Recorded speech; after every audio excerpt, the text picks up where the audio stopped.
Hi guys, we're back for some more of Wonder. We are almost finished. Packing. Mom helped me pack the night before the big trip. We put all the clothes I was taking on my bed, and she folded everything neatly and put it inside the bag while I watched. It was a plain blue rolling duffel, by the way, no logos or artwork. What if I can't sleep at night, I asked. Take a book with you. Then, if you can't sleep, you can pull out your flashlight and read for a bit until you get sleepy, she answered. I nodded. What if I have a nightmare? Your teachers will be there, sweetie, she said, and Jack, and your friends. I can bring Baboo, I said. That was my favorite stuffed animal when I was little. A small black bear with a soft black nose. You don't really need to sleep with him anymore, do you? Said Mom. No, but I keep him in my closet in case I wake up in the middle of the night and can't get back to sleep. I said. I could hide him in my bag. No one would know. Then let's do that, Mom nodded, getting Bamboo from the inside my closet. I wish they allowed cell phones, I said. I know, me too, she said. Though I know you're going to have a great time, Augie. You sure you want me to pack Baboo? Yeah, but way down where no one can see him, I said. She stuck Baboo deep inside the bag and then stuffed the last of my t-shirts on top of him. So many clothes for just 2 days. 3 days and 2 nights, I corrected her. Yep, she nodded, smiling. 3 days and 2 nights. She zipped up the duffel bag and picked it up. Not too heavy, try it. I picked up the bag. Fine, I shrugged. She sat on her bed. Hey, what happened to your Empire Strikes Back poster? Oh, I took that down ages ago, I answered. She shook her head. Huh? I didn't notice that before. I'm trying to, change my image a bit, I explained. Okay, she smiled, nodding like she understood. Anyway, honey, you have to promise me you won't forget to put on the bug spray, okay? On the legs, especially when you're hiking through the woods. It's right here in the front compartment. Uh-huh. And put on your sunscreen, she said. You do not want to get sunburned. And don't, I repeat, do not forget to take your hearing aids off if you go swimming. Would I get electrocuted? No, but you'd be in real hot water with Daddy because those things cost a fortune, she laughed. I put the rain poncho in the front compartment, too. Same thing goes if it rains, Augie, okay? Make sure you cover the hearing aids with the hood. Aye, aye, sir, I said, saluting. She smiled and pulled me over. I can't believe how much you've grown up this year, Augie, she said softly, putting her hands on the side of my face. Do I look taller? Definitely, she nodded. I'm still the shortest one in my grade. I'm not really even talking about your height, she said. Suppose I hate it there? You're going to have a great time, Augie. I nodded. She got up and gave me a quick kiss on the forehead. Okay, so I say we get to bed now. It's only 9 o'clock, Mom. Your bus leaves at 6 a.m. tomorrow. You don't want to be late. Come on, chop chop. Your teeth are brushed? I nodded and climbed into bed. She started to lie down next to me. You don't need to put me to bed tonight, Mom, I said. I'll read on my own till I get sleepy. Really? She nodded, impressed. She squeezed my hand and gave it a kiss. Okay then, good night. Have sweet dreams. You too. She turned on the little reading light beside the bed. I'll write you letters, I said as she was leaving, even though I'll probably be home before you guys even get them. Then we can read them together, she said, and threw me a kiss.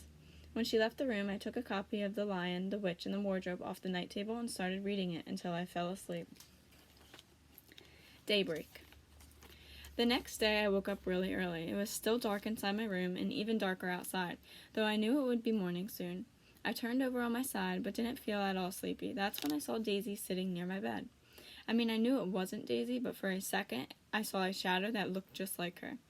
I didn't think it was a dream then, but now, looking back, I know it must have been. It didn't make me sad to see her at all. It just filled me up with nice feelings inside. She was gone after a second, and I couldn't see her again in the darkness. The room slowly started lightening. I reached for my hearing aid headband and put it on, and now the world was really awake. I could hear the garbage trucks clucking down the street and the birds in our backyard. And down the hallway, I heard Mom's alarm beeping. Daisy Ghost made me feel super strong inside, knowing wherever I am, she'd be there with me. I got up out of bed and went to my desk and wrote a little note to Mom. Then I went into the living room where my packed bag was by the door. I opened it up and fished inside until I found what I was looking for. I took Baboo back to my room and I laid him in my bed and taped the little note to Mom on his chest. And then I covered him with my blanket so Mom would find him later. The note read, Dear Mom, I won't need Baboo, but if you miss me, you can cuddle with him yourself. XO, Augie. Day 1. The bus ride went really fast. I sat by the window and Jack was next to me in the aisle seat.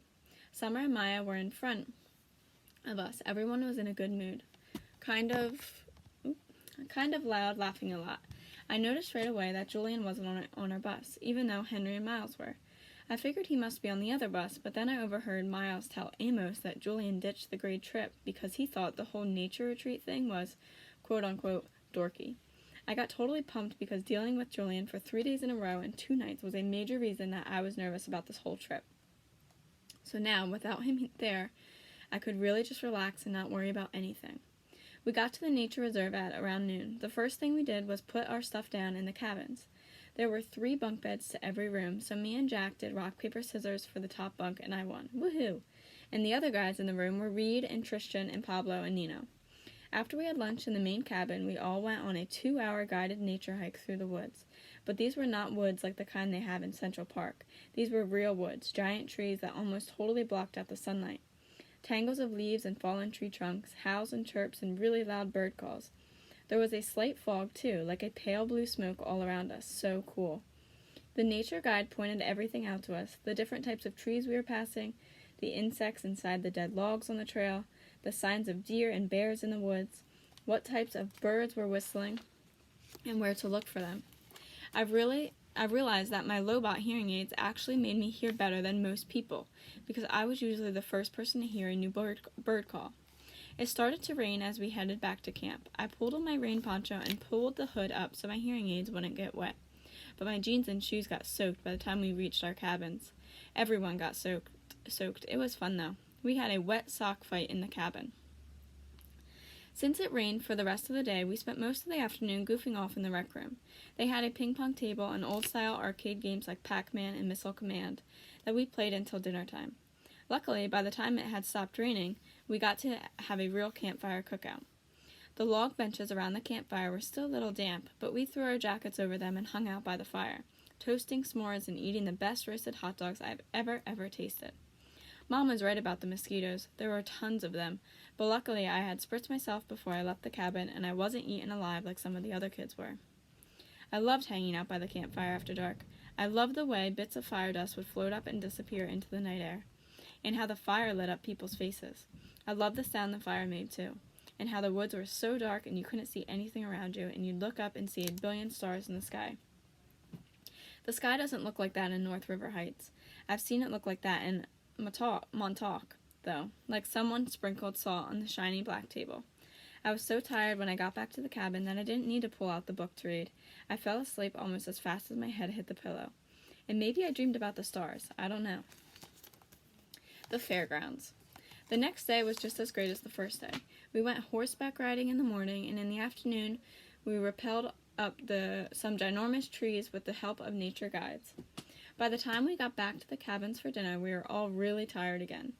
After dinner, they told us we had an hour to rest, and then we were going to take a 15-minute bus ride to the fairgrounds for an outdoor movie night. I hadn't had the chance to write a letter to Mom and Dad and Via yet, so I wrote one telling them all about the stuff we did that day and the day before. I pictured myself reading it to them out loud when I got back, since there was just no way the letter would get home before I did. When we got to the fairgrounds, the sun was just starting to set. It was about 7:30. The shadows were really long on the grass, and the clouds were pink and orange. It looked like someone had taken sidewalk chalk and smudged the colors across the sky with their fingers. It's not that I haven't seen nice sunsets before in the city, because I have, slivers of sunsets between buildings, but I wasn't used to seeing so much sky in every direction. Out here in the fairgrounds, I could understand why ancient people used to think the world was flat and the sky was a dome that closed in on top of it. That's what it looked like from the fairgrounds in the middle of this huge open field. Because we were the first school to arrive, we got to run around the field all we wanted until the teachers told us it was time to lay out our sleeping bags on the ground and get good viewing seats. We unzipped our bags and laid them down like picnic blankets on the grass in front of the giant movie screen in the middle of the field. Then we went to the row of food trucks parked at the edge of the field to load up on snacks and sodas and stuff like that. There were concession stands there, too, like at the farmer's market, selling roasted peanuts and cotton candy. And up a little further was a short row of carnival-type stalls, the kind where you can win a stuffed animal if you throw a baseball into a basket. Jack and I both tried, and failed, to win anything, but we heard Amos won a yellow hippo and gave it to Eczema. That was the big gossip that went around, the jock and the brainiac. From the food trucks, you could see the corn stalks in the back of the movie screen. They covered about a third of the entire field. The rest of the field was completely surrounded by woods. As the sun sank lower in the sky, the tall trees at the entrance to the woods looked dark blue. By the time the other school buses pulled into the parking lots, we were back in our spots on the sleeping bags, right smack in front of the screen. The best seats in the whole field. Everyone was passing around snacks and having a great time. Me and Jack and Summer and Reed and Maya played Pictionary. We could hear the sounds of the other schools arriving and laughing loud and talking of kids coming out of the field on both sides of us. But we couldn't really see them. Though the sky was still light, the sun had gone down completely and everything on the ground had turned deep purple. The clouds were shadows now. We had trouble even seeing the Pictionary cards in front of us. Just then, without any announcement, all of the lights at the ends of the field went on at once. They were like big, bright stadium lights. I thought of that scene in Close Encounters, when the alien ship lands and they're playing the music. Everyone in the field started applauding and cheering like something great had just happened. Be kind to nature. An announcement came over the huge speakers next to the stadium lights. Welcome, everyone, to the 23rd Annual Big Movie Night at the Broadwood Nature Reserve. Welcome teachers and students from MS 342, the William Health School. A big cheer went up on the left side of the field. Welcome teachers and students from Glover Academy. Another cheer went up, this time from the right side of the field. And welcome teachers and students from the Beecher Prep School. Our whole group cheered as loudly as we could. We're thrilled to have you as our guests here tonight and thrilled that the weather is cooperating. In fact, can you believe what a beautiful night it is? Again, everyone whooped and hollered. So as we prepared the movie, we do ask that you take a few moments to listen to this important announcement. The Broadwood Nature Reserve, as you know, is dedicated to preserving our natural resources and the environment. We ask that you leave no litter behind, clean up after yourselves, be kind to nature, and it will be kind to you. We ask that you keep that in mind as you walk around the grounds. Do not venture beyond the orange cones at the edge of the fairgrounds. Do not go into the cornfields or the woods. Please keep the free roaming to a minimum. Even if you don't feel like watching the movie, your fellow students may feel otherwise. So please be courteous, no talking, no playing music, no running around. The restrooms are located on the other side of the concession stands. After the movie is over, it will be quite dark, so we ask that you all stay with your schools as you make your way back to your buses. Teachers, there's usually at least one last party on big movie nights at Broadwood. Don't let it happen to you. Tonight's movie presentation will be The Sound of Music. I immediately started clapping, even though I've seen it a few times before, because it was Via's favorite movie of all time. But I was surprised that a whole bunch of kids, not from Beecher, booed and hissed and laughed. Someone from the right side of the field even threw a soda can at the screen, which seemed to surprise Mr. Tushman. I saw him stand up and look in the direction of the can thrower, though I knew he couldn't see anything in the dark. The movie started playing right away. The stadium lights dimmed. Maria the nun was standing at the top of the mountain, twirling around and around. It had gotten chilly all of a sudden, so I put on my yellow hoodie and adjusted the volume on my hearing aids and leaned against my backpack and started watching. The hills are alive. The woods are alive. Somewhere around the boring part where the guy named Rolf and the oldest daughter are singing, "You're 16 going on 17, Jack nudged me. "Dude, I've got to pee," he said. We both got up and kind of hopscotched over to the kids who were sitting or laying down on the sleeping bags. Summer waved as we passed, and I waved back. There were lots of kids from other schools walking around by the food trucks, playing the carnival games, or just hanging out. Of course, there was a huge line for toilets.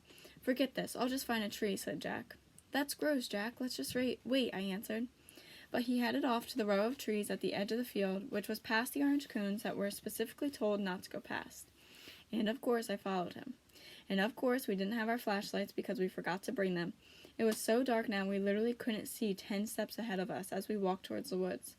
Luckily, the movie gave off some light, so when we saw a flashlight coming toward us out of the woods, we knew immediately that it was Henry, Miles, and Amos.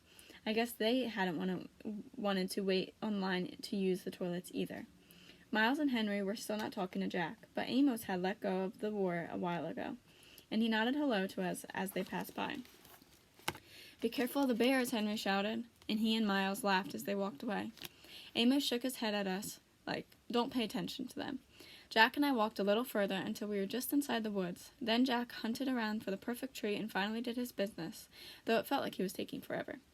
The woods were loud with strange sounds and chirps and croaks, like a wall of noise coming out of the trees. Then we started hearing loud snaps not far from us, almost like cap gun pops. Then that definitely weren't insect noises. And far away, like in another world, we could hear raindrops on roses and whiskers on kittens. Ah, that's much better, Jack said, zipping up. Now I have to pee, I said, which I did on the nearest tree. No way I was going further in like Jack did. Did you smell that? Like firecrackers, he said, coming over to me. Oh yeah, that's what it is, I answered, zipping up. Weird. Let's go. Alright, we are going to stop there. We'll pick up again next time.